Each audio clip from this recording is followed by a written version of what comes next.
Today, I present to you the world's first screwdriver ratchet. I'm calling it the Scratchet.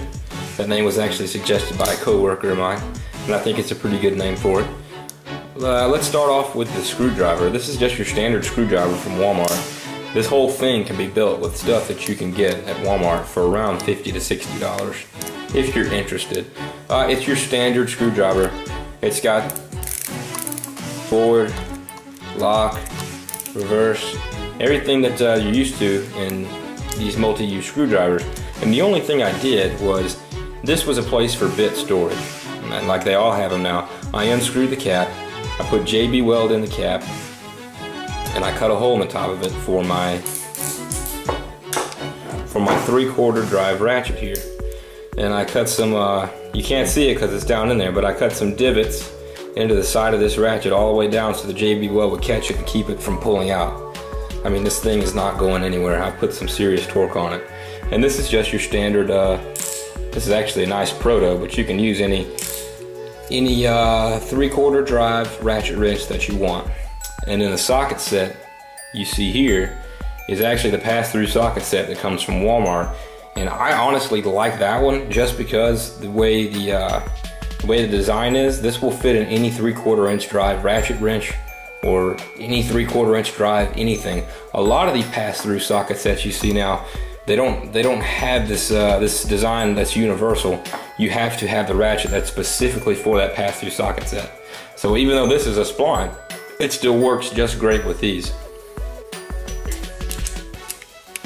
So start off with our 3/4. I mean, obviously this is 3/4 and it works just fine on anything that's 3/4. It'll grab it and turn it. And then when you want to reverse, all you have to do is put the ratchet in the other side. Actually, I should say the socket, because it's the socket. The socket on the other side of the ratchet. And now you're going in reverse. It also comes with this handy extension. Like I said, it's in there. It's not just gonna fall out because it's got that locking feature. Is you can just really use it as you would any other tool.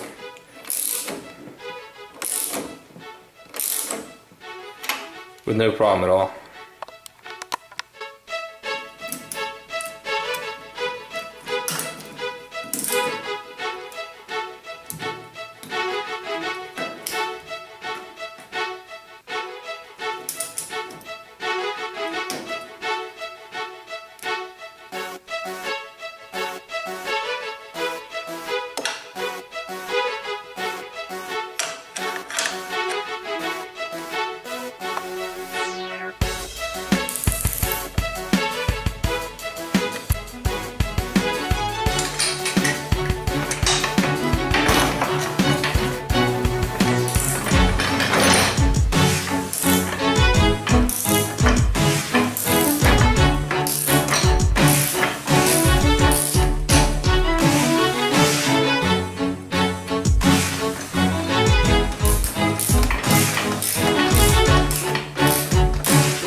If you like this video, if you think this is cool and you want to see more stuff like this, be sure to hit the subscribe button below. I'm going to try to do a new video every week.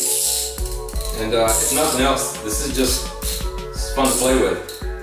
Besides, how many people do you know have one of these in their box? Anyways, that's the video review for the Scratchet.